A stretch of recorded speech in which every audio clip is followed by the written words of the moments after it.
할렐루야. 사랑하는 대강의 가족 여러분, 오늘 하루도 하나님의 말씀과 동행하는 하루 되길 소망합니다. 오늘 말씀은 출애굽기 29장 15절에서 18절 말씀입니다.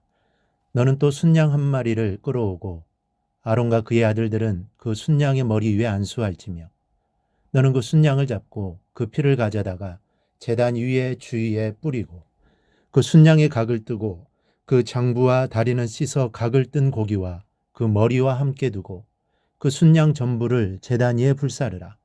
이는 여호와께 드리는 번제요 이는 향기로운 냄새니 여호와께 드리는 화제니라. 오늘 본문은 번제에 대한 내용을 기록하고 있습니다. 번제는 히브리어로 올라라는 말인데 위로 올라간다는 뜻을 가지고 있습니다.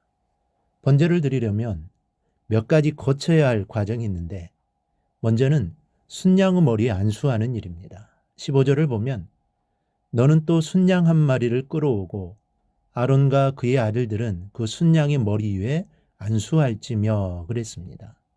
안수는 내 죄를 제물에게 전가하는 의미가 있습니다. 내 죄를 대신 짊어진 제물이 내 대신 죽임을 당합니다. 아울러 오늘 우리는 내 대신 십자가를 지고 죽으신 주님께 뜨거운 감사를 드려야 합니다. 주님이 아니었다면, 주님께서 나를 대신해 죽지 않으셨다면 나는 벌써 죽었을 존재입니다. 번제물이 내 죄를 대신하여 죽임을 당한 것처럼 예수님은 인류의 죄를 대신하여 십자가에 달리셨습니다. 그 공로로 저와 여러분은 거룩한 백성이 된 것이라는 사실을 절대로 잊어서는 안 됩니다. 두 번째로 번제물에 각을 두고 머리를 잘라냈습니다. 하나님께 드리는 거룩한 번제물이 되려면 먼저 죽어져야 했고 각을 뜨고 머리를 잘라야만 번제물이 될 수 있습니다. 죄는 죽음을 요구하기 때문입니다. 레위기 1장 15절에는 번제물이 새일 경우에는 그 머리를 비틀어 끊으라고 했습니다. 이와 같이 머리를 절단하는 것은 대단히 중요했습니다. 머리는 교만을 상징합니다. 사람들이 교만하면 머리를 치켜들지 않습니까? 그런데 이렇게 교만한 마음으로는 제물이 될 수 없습니다. 이런 교만한 목을 쳐야만 번제물이 될 수 있는 것입니다. 우리는 사도 바울이 날마다 죽는다라고 고백한 이유를 생각해 보아야 합니다. 바울은 날마다 죽기를 소원했습니다. 항상 죽는 자가 되어 영이 살기를 희망했던 사람이 바울입니다. 그럼 왜 사는 것보다 죽기를 원했던 것일까요? 죽지 않으면 번제물이 될 수 없기 때문입니다. 내 교만한 마음이 죽어지고 내 자존심이 죽어진다는 것은 내 영혼이 산다는 증거입니다.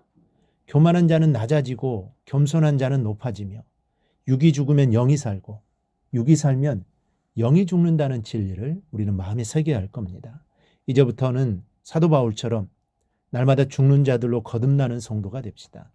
육이 죽을 때 우리는 비로소 합당한 번제물이 될 수 있는 것입니다. 18절을 보면 그 순양 전부를 제단 위에 불사르라. 이는 여호와께 드리는 번제요 이는 향기로운 냄새니 여호와께 드리는 화제니라 했습니다. 내가 온전히 죽어지는 번제물이 될 때 이는 향기로운 냄새라고 하셨습니다. 하나님께서 그것을 향기롭게 받으신다는 말입니다. 화제는 불로 태워서 드리는 제사를 통틀어 일컫는 말입니다. 하나도 남김없이 활활 태워 몽땅 드리는 것입니다.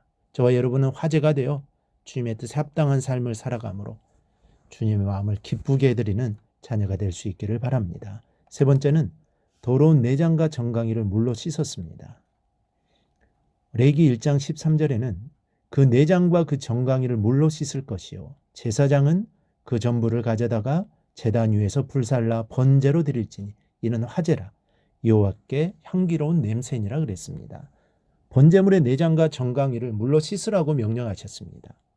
더러운 부위를 깨끗이 씻지 않으면 번제물이 될 수 없는 것입니다. 하나님은 거룩한 분이시기에 죄와 타협하실 수 없고 죄된 제물이나 예배를 받지 않으십니다. 그러기에 내장 안에 들어있던 여러 노폐물들을 깨끗이 씻어야만 했고 지저분한 정강이를 깨끗이 씻어야 했습니다. 지금 여러분이 드리고 있는 이 예배도 심령의 더러운 죄악을 회개하여 씻어버리지 않는다면 우리는 번제물이 될 수 없을 뿐더러 우리 예배가 온전할 수 없습니다. 그렇기 때문에 우리는 세상의 온갖 유혹과 마음에서 생성되는 죄와 육신으로 이루어지는 모든 범죄를 회개해야 하는 것입니다. 예레미야 31장 34절에 내가 그들의 악행을 사하고 다시는 그 죄를 기억하지 아니하리라 여호와의 말씀이니라 기록되어 있습니다. 우리가 회개하면 하나님은 그 죄를 다시는 기억하지 않으십니다. 다 용서하신다는 것입니다. 그러므로 우리의 죄를 도말하시는 하나님께 나아가 회개함으로 죄의 사함을 받고 온전한 번제물이 되는 자녀들이 되어야 할 것입니다. 마지막으로 번제물을 단 위에 올려놓고 불살라 태웠습니다. 18절에 그 순양의 전부를 제단 위에 불사르라 그랬습니다. 여기에서 중요한 것은 번제물은 형체가 전혀 남지 않는다는 것입니다. 번제란 제물이 전혀 남아있으면 안 되는 것이고 모두 불살라져야 하는 것입니다. 하나님께 드림에 있어 남는다는 것은 있을 수 없습니다.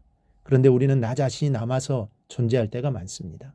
예를 들어 헌금을 많이 한 성도가 헌금을 많이 했다고 으스댄다면 이것은 온전히 불살라진 것이 아닙니다. 또한 구제하는 것이 아름다운 행실임에는 틀림없지만 나 이런 선한 일 했소 하는 자랑이 남아있다면 그것은 온전한 번제가 아니라는 것입니다. 우리는 때때로 교만이 득실거릴 때가 있고 짐승의 내장과 정강이 같이 더러울 때가 많습니다. 나의 선행을 인정받고 싶어서 완전히 불살라지지 못할 때도 있습니다. 그러나 이것은 번제가 될 수 없는 행실이며 이런 제사는 하나님께서 흠양하실 수 없는 것입니다. 번제란 먼저 죽어져야 합니다. 각을 떠서 더러운 내장과 정강이를 깨끗이 씻어야 되는 것이요. 불에 완전히 살려져서 재만 남아야 하는 것입니다. 우리는 나 자신이 먼저 하나님 앞에 번제물로 들어져야 할 것입니다. 이 번제는 하나님 앞에 헌신적으로 살겠다는 헌신 예배이며 나를 죽이고 불태워서 하나님의 영광을 위해 온전히 살겠다는 의미의 제사입니다. 노아는 홍수 속에서 구원하신 하나님의 은총에 감격하여 하나님께 헌신하며 살겠다는 마음으로 번제를 드린 것입니다. 우리 사랑하는 여러분, 우리도 노아 못지않은 구원의 은총을 받은 사람들입니다. 정말 죄로 인해 영원한 형벌을 받을 수밖에 없는 죄인이요, 교만하기 짝이 없고 더럽기 그지없는 죄인이지만 예수님께 십자가에 달려 죽으심으로 나를 거룩한 자녀 삼아 주셨으니 이 얼마나 감사하고 또 감사한 은총입니까? 이러한 구원의 은총을 누리는 우리는 감사하는 마음으로 하나님께 헌신하는 번제물이 되어 하나님께 영광을 돌리며 살아갈 수 있기를 바랍니다. 그리하면 하나님께서는 우리의 삶을 향기로운 냄새로 반드시 받아주실 것입니다. 꼭 이러한 삶을 살아가기를 주님의 이름으로 축원합니다.